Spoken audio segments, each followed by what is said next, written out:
حرم کا واقعہ ہے کہ کوئی باہر پیرنٹ سے جرمن کا تھا یا کہیں کا انجینئر کسی وجہ سے آیا مشہد، تو اس نے دیکھا کہ حرم کو دیکھا، اس نے بولا کہ یہ کیا ہے، اتنے لوگ جا رہے ہیں. کہا کہ یہ خوب امام ہے، طبیب ہے، شفا دیتا ہے اور سارے کام کرتا ہے. تو اس نے بولا اگر ایسا ہے تو اس کا بھی اولاد بیٹا یا بیٹی کوئی بہت شدید مریض تھا، یعنی معلول تھا، اور اس نے اپنے حساب سے تو علاج کرا لیا تھا جو بھی، لیکن نہیں ہوتا تھا.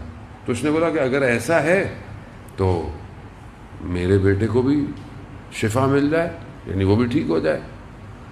تو وہ خیر جب اپنے کاموں سے فارغ ہو کر جب وہ اپنے ہوٹل میں جہاں بھی جاتا ہے تو دیکھتا ہے کہ اسے گھر سے کالیں آئی ہوئی ہیں. تو وہ گھر فون کرتا ہے، پوچھتا ہے کیا ہوا. کہا کہ ایک شخص آیا اور میں نے اس کو کبھی دیکھا نہیں تھا، کبھی نہیں. تو ہم نے بولا کون ہے. کہا کہ تمہارے ہسبینڈ نے کہا ہے کہ بچہ بیمار ہے تو میں اسے دیکھنے آیا ہوں. کہا ہمیں پتہ ہی نہیں چلا، ہم اتنا اس کو روک سکے کچھ نہیں. وہ آیا اور بچے کے پاس تھوڑی دیر بیٹھا، اس کے بعد گیا. بچہ بالکل ٹھیک ہو گیا ہے. کہا کہ کتنے بجے. تو جو وقت اس نے بتایا وہ وہی وقت تھا کہ جب اس نے حرم میں دعا مانگی تھی. اب وہ مسلم نہیں ہے، ہاں امام کو سمجھے ادارہ. ہم محمد والے محمد صلی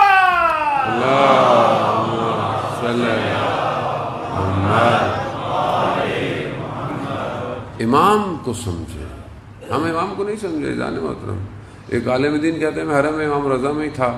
میں نے کہا کہ یہ ہر کوئی ادھر ادھر سے آتا ہے اور مطلب اتنے سارے لوگ ہوتے ہیں، خاص طور پہ مثلا آپ زیارت پہ جب جائیں، ولادت ہو، شہادت ہو، بہت رش ہوتا ہے. اور ابھی تو خیر کووڈ ہے لیکن اس کے باوجود بھی پبلک بہت ہے، پاؤں رکھنے کی جگہ نہیں ہوتی حرم امام رضا میں، اتنا رش ہوتا ہے. اس پہ وہ ایک عالم دین کہنے لگے کہ میں نے کہا کہ اتنے سارے لوگ ہیں اور ہر کوئی امام کو سلام کر رہا ہے، کوئی امام کو، تو یہ امام سب کو جواب کیسے دیتے ہوں گے. ہر کوئی کہیں سے آتا. وہ خیابان امام رضا میں تو دور سے، کیونکہ جب بھی اکثر جب بھی نصیب ہوتا ہے، اللہ تعالیٰ آپ سب کو زیارت نصیب فرمائے، جب بھی بندہ ایئرپورٹ سے آتا ہے تو خیابان امام رضا پہ گاڑی آتی ہے، ٹیکسی آتی، تو دور سے جو ہے وہ امام کا حرم نظر آ جاتا ہے. مطلب وہیں سے سلام کرتا ہے، تو بھلا آ گیا ہے تو سلام کرتا ہے. اب وہ کہتا ہے کہ اتنے سارے لوگ ہر طرف سے سلام کر رہے ہیں تو امام جواب کیسے دیتے ہیں. تو عالم برزخ کی آنکھ کھل گئی تھوڑی دیر کے لیے، پردہ ہٹ گیا. تو کیا دیکھا؟ ہر زائر کے برابر میں امام موجود ہے، ہر زائر کے برابر میں. ابھی اگر آپ آج کے دور میں دیکھیں، کیونکہ ہم لوگ کیونکہ مادی ہیں، ہم لوگ ہر چیز کو بڑا لاجیکل، کہ اول تو مادہ ہے ہی نہیں ہے، آپ مادے کے اندر ان چیزوں کو نہیں سنبھال سکتے، یہ مادے سے اوپر ہے معاملہ، دوسرا عالم ہے. اگر پھر بھی مادے کے اندر دیکھیں تو دیکھیں بہرحال آپ کے پاس موبائل ہے، سب کے پاس، کوئی کال کرتا ہے تو یہ کال آپ کو کیوں آتی ہے، آپ کے برابر والے کو کیوں نہیں آتی. کبھی ایسا ہوا کہ برابر میں بیٹھا ہوا ہے، اس کو کال آ گئی، انہوں نے سوری کیوں نہیں آئی، وجہ کیا ہے؟ وجہ ہے کہ آپ کا نمبر مخصوص ہے. تو جب آپ امام کو پکارتے ہیں نا تو آپ کا نمبر مخصوص ہوتا ہے. اسی لیے شخص 10ویں امام کی خدمت میں آیا، مولا ہم ہر وقت تو آپ کی خدمت میں ظاہراً نہیں آ سکتے، لیکن ہم کس طرح آپ کو پکارا کریں. کہا تم دنیا میں کہیں بھی ہو، صرف اپنے لبوں کو ہلایا کرو. امام کو سمجھے. جانے محترم، سارا معاملہ امام کو سمجھنے اور نہ سمجھنے کا ہے. یہ امام کو نہیں سمجھے تو مشکلات ہیں، امام کو سمجھ گیا تو کامیابی ہے. اسی امام کو سمجھنا ہے. آخر یہ کربلا کے اندر جو بہرحال ہماری گفتگو چلی تھی، ایک اور درس جو ہمارے استاد بیان کرتے ہیں وہ یہ ہے کہ کربلا میں جو دوسری طرف تھا حصہ، گروہ، وہ شیطان کی پیروی کر رہا تھا، یعنی شیطان کی پیروی کر. اب شیطان کی پیروی کر رہا، ظاہر ہے وہ پھر امام کے مخالف ہوگا. اب اس شیطان کی پیروی جو ہے وہ انسان کو کہاں لے جاتی ہے، کس طرف لے کے چلی جاتی ہے شیطان کی پیروی. شیطان دیکھیں قرآن کی کافی آیات ہیں کہ جو واضح کہہ رہی ہیں کہ یہ تمہارا کھلا دشمن ہے، آشکار دشمن ہے۔ اچھا، ہمارے ہاں ایک کافی عرصے سے جو مجالس کے اندر، کیونکہ بہرحال ہمارا مکتب تو فی الحال یہی ہے، ہم اسی میں ہی زیادہ تر ذکر سنتے ہیں اور ذکر کرتے ہیں اور کرتے بھی رہنا چاہیے۔ ایک چیز جو ہمارے ہاں بہت عرصے لیک رہی، یعنی ایسا نہیں کہ نہیں ہوئی لیکن کم ہوئی، وہ دشمن شناسی ہے۔ دشمن شناسی ہمیں نہیں بتائی گئی، اور یہی وجہ ہے کہ دیکھیں پھر بات کہیں اور سے کہیں نکل جائے گی۔ مسئلہ یہ ہے کہ کیا کریں، وقت بھی اتنا نہیں ہوتا۔ دیکھیں، اگر آپ صدر اسلام کی طرف دیکھیں اور اس کے بعد ائمہ علیہ الصلوۃ والسلام کی زندگی دیکھیں نا، تو بعض ائمہ کی زندگیاں جو خاص طور پہ آپ دیکھیں کہ کربلا کے واقعے کے بعد جو بھی زمانے میں حاکم رہے، جو گورنر رہے، کچھ بھی رہے، بہرحال جہاں انہوں نے جو ایک سب سے بڑا کام کیا نا، وہ اہل بیت کا احترام بھی کرتے تھے۔ بعض نے کہا کہ ہم سب کچھ کرتے ہیں، چیزیں دیتے ہیں۔ جو ایک کام سب سے بڑا انہوں نے کیا، وہ یہ کیا کیا؟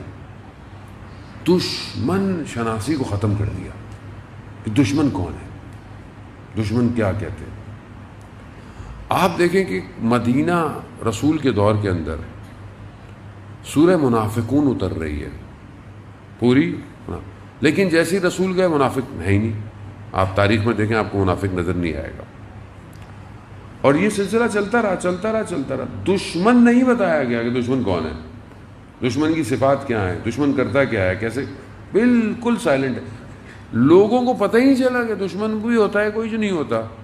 جب آپ کسی کو اتنا ریلیکس کر دیں گے، اسے پتہ ہی نہیں کہ سامنے ہیڈلز بھی ہیں، گھڑے بھی ہیں، وہ گھڑوں کو بھی عزت سے روکتا ہوا جائے گا، نہیں یہ تو بڑے اچھے ہیں، تو ضروری ہیں، یہ تو ظاہر ہے۔ حالانکہ وہ نقصان دہ ہیں گاڑی کے لیے، شاکس کے لیے، بہت ساری جگہوں پہ نقصان دہ، لیکن آپ کو ایسا بتایا کہ آپ بولے نہیں اگر یہ نہیں ہوگا تو خوبصورتی نہیں آئے گی، یہ نہ سمجھ رہے ہیں؟ یعنی کتنا فیبریکیٹ کر دیا تاریخ کو لوگوں نے کہ آپ کو پتہ ہی نہیں ہے دشمن کون ہے۔ یہی تو وجہ ہے کہ معاملہ اتنا چلتے چلتے آ کر ابھی بھی لوگ کہتے ہیں اچھا کیا ہوا کربلا میں، کیا ہوا تھا؟ آپ دشمن، آپ کو پتہ ہی نہیں دشمن کون ہے۔ دشمن آپ کا میرا نہیں ہے، دشمن اسلام کا ہے۔ اصل میں آپ مسلمان ہیں، آپ کو اپنے دشمن نہیں، آپ کو اصل اسلام کا دشمن۔ میرا تو ہو سکتا ہے کوئی ذاتی دشمن ہو، پرسنل کوئی میری، لیکن اصل قرآن کیا کہہ رہا ہے؟ عدو مبین ہے۔ کون ہے؟ کھلا آشکار دشمن ہے تمہارا۔ اتخذو تک کا لفظ استعمال کر رہا ہے قرآن کہ تم اس کو دشمن سمجھو، شیطان کو اپنا۔ لیکن ہماری زندگی میں پتہ ہی نہیں ہمارا کو دشمن بھی ہے کہ نہیں ہے۔ کیوں امام خمینی نے کہا، مشہور جملہ ہے امام خمینی کا، دشمن کا ہونا ضروری ہے۔ وہ کہتے ہیں کیوں؟ وہ کہتے ہیں کہ اکیلے تم کورٹ میں کھیلو گے نا تو تھک جاؤ گے، تمہارے مقابلے میں دشمن ہوگا نا تو تمہیں کھیلنے کا بھی مزہ آتا ہے۔ دشمن ہی نہیں ہو زندگی میں، آپ آگے بڑھتے ہی نہیں ہیں۔ آپ کو نہ پتا ہو، ہمارے آس پاس ملکوں میں ہمارے دشمن نہ ہو تو ہم کیا کریں گے؟ کچھ نہیں کریں گے۔ تو بعض اوقات دشمن کا ہونا باعث خیر بھی ہوتا ہے تاکہ آپ الرٹ رہتے ہیں۔ عزیزان محترم، اب یہ دشمن شناسی ہمیں بتائی نہیں گئی ممبر سے کہ آپ کا، اسلام کا، انسانیت کا کوئی دشمن بھی ہے یا نہیں ہے۔ نہیں، میٹھی میٹھی زندگی گزاریں آپ، اور میٹھے میٹھے گھر چلے جائیں آپ، میٹھے بھائیوں کی طرح، تو آپ بھی ایسے چلے جائیں گھر۔ ہمیں بھی یہی دیا گیا پیکج پورا، بس کوئی دشمن کوئی نہیں ہے، بس ایسے ہی بولتے رہتے ہیں بعض لوگ۔ عزیزان محترم، سمجھنے کی کوشش کریں، دشمن شناسی سب سے امپورٹنٹ چیپٹر ہے قرآن کا۔ قرآن شروع سے بتا رہا ہے، مراحل دیکھیں شیطان کے۔ شیطان کیوں؟ شیطان ایک لمحے میں تھوڑی کوئی باہر نکالا گیا ہے، مرحلہ نکالا گیا ہے۔ پہلا مرحلہ کیا ہے؟ پہلا مرحلہ اس نے مادیت کو فوقیت دی، یعنی اس نے میٹر کو فوقیت دی۔ جب خدا کہہ رہا ہے کہ میں نے اس میں اپنی روح کو پھونکا ہے، سجدہ کرو، وہ یہ نہیں دیکھ رہا کہ روح پھونکی گئی ہے، وہ کہہ رہا ہے یہ تو خاک ہے۔ یعنی پہلا سبجیکٹ کیا تھا؟ پہلا کہ اس نے مادیت کو معنویت پہ فوقیت دی، اس نے مادہ گرا ہے۔ دشمن کی یہ صفت جو ہے مادہ گرا ہونا، یعنی دنیا گرا، یعنی میٹلسٹک ہونا یہ شیطان کا پہلا مرحلہ ہے. آج آپ کے سامنے پوری دنیا مگر مادہ گرا نہیں ہے, مگر میٹلسٹک نہیں ہے. گھر ہوں اچھے ہوں, بیٹھنے کی سیٹ اچھی ہو, گاڑی کی سیٹ اچھی ہو, فلانا اچھا ہو, یہ اچھا ہو, وہ اچھا ہو, سونے کا تکیہ ایسا ہو. کیوں؟ کیونکہ اس نے تو مرنے کا ان کے یہاں تو کانسیپٹ ہی نہیں ہے. ان کے یہاں تو کانسیپٹ ہے مر گئے تو زندگی کچھ نہیں ہے. وہ تو کہتے ہیں زندگی اچھی ہو پوری, بس جتنی لذتیں ہیں دنیا میں لے لو, جو کرنا ہے کر لو, پھر پتہ نہیں کہاں زندگی نہیں آئے گی, کر لو. چاہے وہ نشے ہوں, چاہے وہ ڈرگز ہوں, چاہے وہ دنیا کے سارے غلط کام ہوں. کیوں ہے وہ؟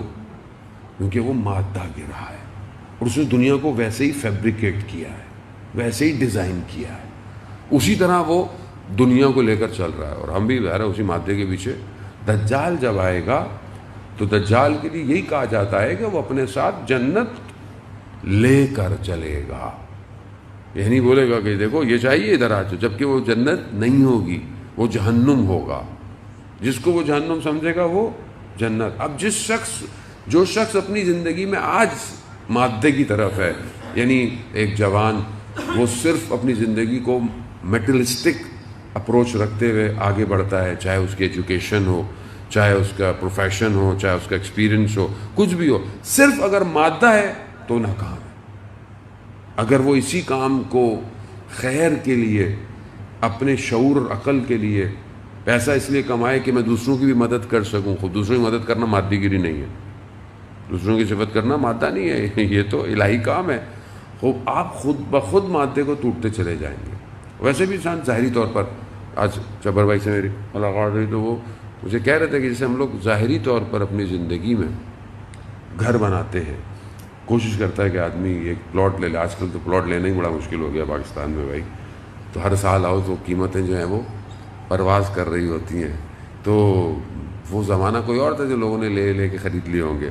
لیکن اجزان محترم بہرحال بتا رہے تھے بڑا اچھا پروجیکٹ ہے ایک قبرستان بہشت زہرا کہ جو یہاں سے کچھ فاصلے پر وہ مجھے کہہ رہے تھے ہے, اور کافی حد تک انہوں نے اس کو کر لیا ہے. لیکن ابھی بہرحال ایک اچھی خاصی اماؤنٹ اس کی باقی ہے. کوئی بہت بڑی اماؤنٹ نہیں ہے وہ ظاہری طور پر اگر دیکھی جائے تو جہاں ہم اپنے دنیا کے پلاٹ خریدتے ہیں وہاں آخرت کا پلاٹ بھی خریدا جائے. اور وہ پلاٹ مانوی پلاٹ ہے, یاد رکھیں, مادہ نہیں ہے. یہ مت سوچیے کہ میں 1-2 کنال خرید لوں گا تو چلو میری قبر بڑی ہو جائے گی. نہیں, آپ کی قبر بڑی نہیں ہوگی, آپ کی قبر اتنی رہے گی. ہو سکتا ہے لیکن اس میں کچھ اور لوگوں کی قبریں ہوں, نہیں پتہ آپ کے برابر میں دفن ہونے والا شاید اس کی وجہ سے میری قبر کا عذاب کم ہو جائے. ہمیں نہیں پتہ کہ برابر والا کون ہے. بعض لوگوں کی روحیں اتنی طاقتور ہوتی ہیں کہ جب انہیں دفنایا جاتا ہے اس دن پورے قبرستان میں عذاب ختم ہو جاتا ہے, پورے قبرستان. تو اگر 1 کنال میں خرید کر دے دوں اس میں نہ جانے کتنی قبریں بنے گی. تو یہ آخرت کا پلاٹ ہے, یہ مادی پلاٹ نہیں ہے جانے محترم. اور ظاہر ہے قبرستان کا اچھا ہونا, قبرستان میں آنا جانا, ظاہر آپ کے یہاں مشکلات بھی بڑھتی جا رہی ہیں, قبرستان بھی سخت ہو گئے ہیں یا جگہ کم پڑ گئی, یہ جگہ نہیں ہے. اور ایک ایسے قبرستان میں کہ ظاہر ان کا ماڈیول بالکل وادی حسین جو کراچی کے اندر ہے اسی ٹائپ کا ہے. اور قبرستان میں جانا ضروری ہے. کیوں؟ مادے سے دور کرتا ہے قبرستان. جب آپ قبرستان جاتے ہیں نا, لوگوں کو دیکھتے ہیں تو آپ کو یہ آتا ہے کہ میں نے بھی ایک دن یہیں لیٹنا ہے, اس لیے جانا چاہیے. جانے محترم اندر یہ ریکال بہت ضروری ہے کہ آج جیسے میں فاتحہ پڑھنے آیا ہوں تو کل میری بھی کوئی فاتحہ پڑھنے آئے گا, اس لیے میں عمل ساتھ لے کے جاؤں قبر کے اندر. یہ پہلا مرحلہ ہے. شیطان نے کیا کیا؟ مادے کو. دوسرا مرحلہ شیطان نے تکبر کیا, یعنی کہا کہ میں بہتر ہوں, میں آگ سے بنا ہوا ہوں. یہاں تکبر, بس یہ اس کا تکبر. اور پھر تیسرا اس نے سجدے سے انکار کیا, اور پھر چوتھا اسے نکال دیا گیا. سٹیپ بائی سٹیپ کیا ہے وہ. اس نے اتنی عبادتیں کی تھیں. ہم اپنی عبادتوں اپنے کاموں پہ خوش نہ ہو جانے محترم. اس نے بہت عبادتیں کی ہیں. قیامت والے دن کچھ لوگ بینکرپٹ ہو جائیں گے. اب بولے مولانا صاحب بینکرپٹ آدمی دنیا میں ہوتا ہے, آخرت میں کہاں سے ہوگا؟ جیسے آپ بعض اوقات چیک دیتے ہیں نا اور چیک جو ہے وہ باؤنس ہو گیا، بینک کرپسی ہو گئی کیونکہ اکاؤنٹ ہی خالی تھا، کچھ بھی نہیں ملا، کچھ بھی ہو گیا. آخرت میں بھی ایسے ہی ہوگا. یہ ساری نیکیاں کسی اور کے اکاؤنٹ میں چلی جائیں گی اور وہاں خالی ہوگا. بہت سارے ایسے عمل ہیں جان محترم. میں کتاب ہے ایک، میں نے پہلے بھی اس کو عرض کیا کہ 90 پیج کی کتاب ہے، خالی 3 منٹ قیامت کے، اردو میں پرنٹ ہو چکی ہے، PDF بھی موجود ہے، آڈیو بھی موجود ہے، آپ خرید سکتے ہیں آن لائن. اس میں ایک شخص جو آپریشن اس کا ہو رہا تھا، زخمی تھا وہ جان باز، جنگ کا بھی زخمی تھا، لیکن اس کا حادثہ ہو گیا. اس حادثے میں ڈاکٹر اس فیصلے میں کہ اس کو آپریٹ کریں نہ کریں کیا کریں، وہ 3 منٹ ہے. اسی درمیان میں وہ عالم برزخ میں چلا گیا، یعنی مر گیا ہے ایک طرح سے. اس عالم برزخ میں جو اس نے دیکھا، یہاں تو 3 منٹ تھے، وہاں اس نے پتہ نہیں کیا کیا دیکھا. وہ جو واپس آیا ہے تو اس نے وہ کتاب لکھی ہے جو اس نے دیکھا ہے. ایک جگہ بہرحال میں بہت گزرتا ہوا اس سے کہ ہم متوجہ ہوں. وہ کہتا ہے کہ میں جب گیا تو ایک جگہ پر کرسی میز لگی ہوئی تھی، تو میں نے کہا بہرحال ایک کتاب پڑھی ہوئی بہت بڑی، تو کہا کہ کھولو. میں نے سمجھ گیا کہ میرا اعمال نامہ ہے. اب وہ اعمال شروع ہو گئے جب میں بالغ ہوا تھا اس وقت سے. اب بعض اوقات تو بچوں کو پتہ ہی نہیں ہوتا بالغ ہو گئے نہیں ہو گئے. واجب ہو گئی نماز، واجب ہو گئی روزہ، واجب ہو گیا، ساری چیزیں واجب ہو گئی. اب وہ کہتا ہے کہ یہ بہت اچھا تھا، اس کا عمل بہت اچھا تھا، یہ پہلے سے نمازیں پڑھ رہا تھا، یعنی بالغ ہونے سے پہلے سے. اس لیے کہتے ہیں نا 7 سال سے بچوں کو نماز پڑھانا شروع کرتے، نقصان نہیں دے گی، فائدہ ہی دے گی. تو وہ سب کو، لیکن کہا کہ میرے عمل شروع ہے تو میں نے نیک کام کیا، نماز پڑھی، یہ کیا وہ کیا. رات یعنی اس دن کا آخر میں دیکھا میرے سے ایک غیبت ہوئی. کہا کہ اس دن کا پورا عمل اڑنا شروع ہو گیا، صفحہ خالی. اگلا صفحہ کھولا، پھر شروع، تم نے یہ نیک کام کیا، تم نے اس کی مدد کی، یہ کیا وہ کیا. تم رات کو اپنی انجمن میں ماتم کرنے گئے مگر تم دکھانے کے لیے گئے، پھر سارے اعمال اڑ گئے، خالی ہوتا رہا. جان موت. بعض عمل ایسے ہیں جو کھا جاتے ہیں انسان کی نیکیوں کو.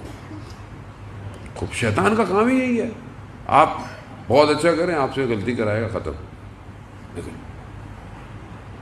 لیکن اس لیے بعض لوگ کہتے ہیں کہ مولانا صاحب دل نہیں چاہتا. آپ دیکھیں نا جوان کا، مجھ سے کسی نے آج سوال بھی پوچھا ہوا، جوان سوال پوچھتے ہیں، پریشان تو ہیں جوان کہ میں اتنا نیک کام کرتا ہوں، یہ کرتا ہوں، پھر شیطان مجھ سے گناہ کرا دیتا ہے. شیطان مجھ سے گناہ کرا دیتا ہے. یہ سوشل میڈیا بہت آسانی سے گناہ کراتا ہے انسان سے، یہاں دیر نہیں لگتی گناہ کرنے کے لیے. اب شرمندگی ہوتی ہے، پشیمانی ہوتی ہے، اب کیا کریں. اب شیطان کیا کہتا ہے؟ شیطان کہتا ہے بھائی کچھ نہیں ہو سکتا تمہارا، چھوڑو یہ نمازیں کیا، اس کا کام ہی یہی ہے. لیکن پھر بھی جب بھی آپ نماز پڑھتے ہیں، روایت کہتی ہے کہ شیطان کی ناک زمین پر رگڑی جاتی ہے جب کوئی شخص نماز پڑھتا ہے. صدر اسلام میں اصحاب رسول خدا حضرت محمد مصطفیٰ صلی اللہ علیہ وسلم محمد رسول کی خدمت میں آئے، یا رسول اللہ فلانا شخص جوان ہے، وہ گناہ کرتا ہے. کہا نماز پڑھتا ہے؟ کہا ہاں نماز تو پڑھتا ہے. کہا بس ٹھیک ہے، قرآن کہہ رہا ہے کہ ان الصلاۃ، نماز جو ہے وہ کیا ہے، فحشاء اور منکر سے دور کرتی ہے. خوب پڑھتا ہے تو کوئی نہ کوئی آہستہ آہستہ آہستہ آہستہ نماز نہیں چھوڑے. عزیزان محترم، خاص طور پر جوانوں کو، شیطان وسوسے کرے گا آپ کو، شیطان بہکائے گا آپ، نماز نہیں چھوڑے، پڑھتے رہے. ایک دن یہی نماز آپ کو بچا لے گی. شیطان کا کام ہی یہی ہے کہ وہ آہستہ آہستہ انسان کو، آپ نیک کام کریں گے، ابھی یہاں سے جائیں نیک کام کریں، آپ کہیں چائے بیٹھے پی رہے ہوں، کھانا، آپ سے غیبت کرائے گا. غیبت کیا کرتا ہے؟ جتنی نیکیاں آپ کی تھی نا، جس کی آپ نے غیبت کی، اس کے اکاؤنٹ میں چلی گئی. یعنی اب آپ روز محنت کریں اور کسی کا اکاؤنٹ ڈپازٹ کر رہے ہیں آپ ڈیلی. اب کیا کریں؟ غیبت کا کیا کریں؟ شخص آیا، اسی طرح رسول خدا حضرت محمد مصطفیٰ صلی اللہ علیہ وسلم، اللہم صلی علی محمد، رسول خدا کی خدمت میں آیا اور کہا کہ یا رسول اللہ غیبت ہو گئی ہے، میں بہت پشیمان ہوں، شرمندہ ہوں میں، لیکن اب میری ہمت نہیں ہے کہ میں اس سے جا کے معافی مانگوں. غیبت ہے کیا؟ غیبت ہے کہ ایسی چیز آپ نے ایک شخص کے پیچھے بولی کہ جو اس کے سامنے بول نہیں سکتے تھے آپ. یعنی اس کو ناگوار گزرے. آپ نے اس کے پیچھے بولی. اب یہی ہے کہ بھائی آپ تو آپ اس سے جا کے معافی مانگیں کہ میں نے ایسا بولا. اچھا آپ کسی کو بولیں تو اگلا پھر آپ کو 2-4 سنائے گا بھی, بولے گا کہ کیسی بات ہے. تو یہ ہر جگہ ممکن بعض اوقات نہیں ہے. تو وہ شخص بھی رسول خدا کہتے ہیں یا رسول اللہ میرے لیے مطلب میری ہمت نہیں ہے کہ میں اس سے جا کے کہوں. تو رسول خدا کہتے ہیں بہرحال پھر 2 کام, ایک استغفار اور ایک اس کے حق میں دعا کرو. جس کی غیبت کی ہے اس کے حق میں دعا کرو.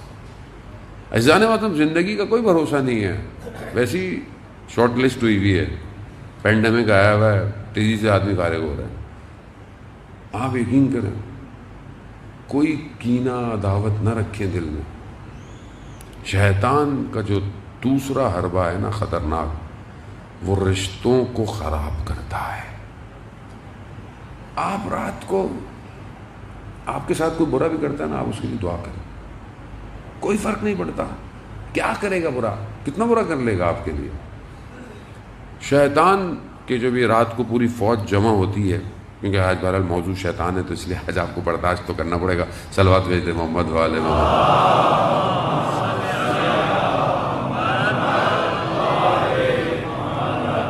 وہ بھی کہے گا مولانا صاحب آج میرے پیچھے لگے ہوئے ہیں. اور آسان نہیں ہے شیطان. میں بہرحال بریکٹ میں ایک عالم دین تھے, شیطان ان کے سامنے آیا, کہا کہ میرا وقت ضائع نہیں کرو, میرا وقت ضائع نہیں کرو. کہہ رہا نہیں میں وقت ضائع نہیں کر رہا, میں تو آپ سے مباحثہ کر رہا ہوں. آپ اگر علمی طور پر اتنے مضبوط ہیں تو کہا نہیں تم فائدہ نہیں ہے, تم ہار جاؤ. کہا نہیں میں دیکھوں تو صحیح آپ کا علم کتنا ہے. خلاصہ مباحثہ اور گفتگو ہوئی. شیطان جیت نہیں سکا ان سے, ہار گیا. کہا میں تمہیں کہا تھا نا میں تمہیں ہرا دوں گا.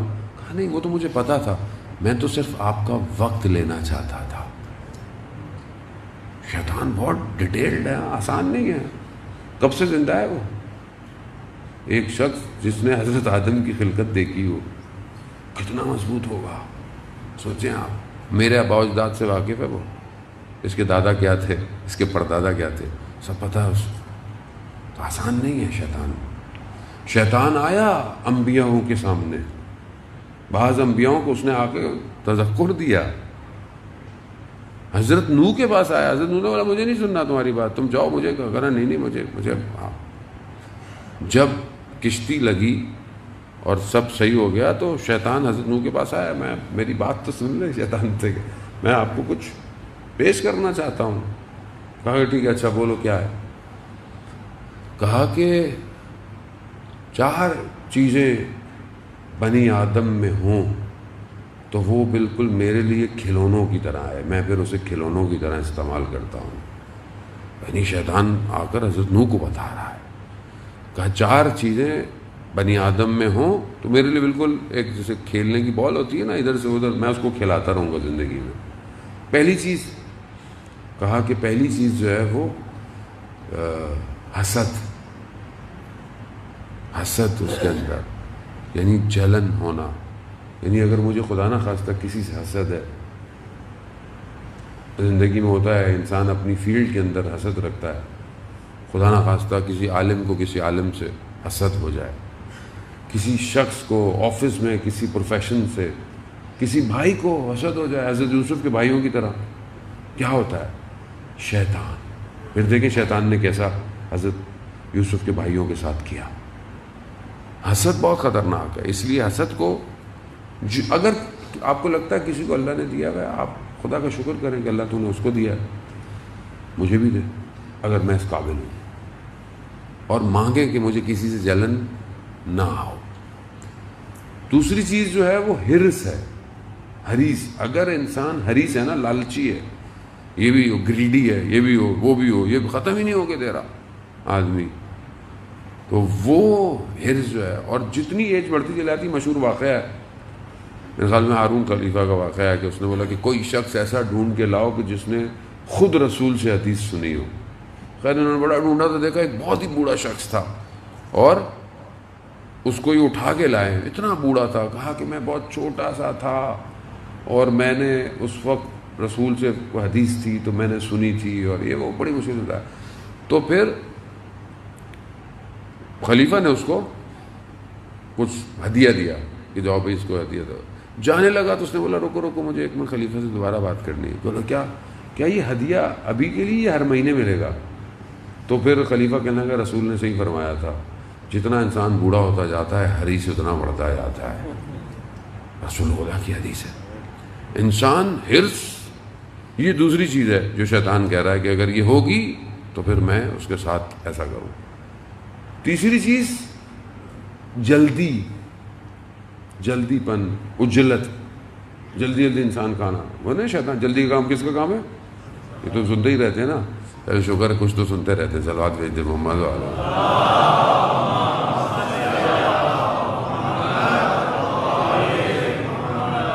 اس لیے کہتے ہیں کہ کام طریقے سے کریں، اتنا تیزی سے کاموں کو انجام نہ دیں.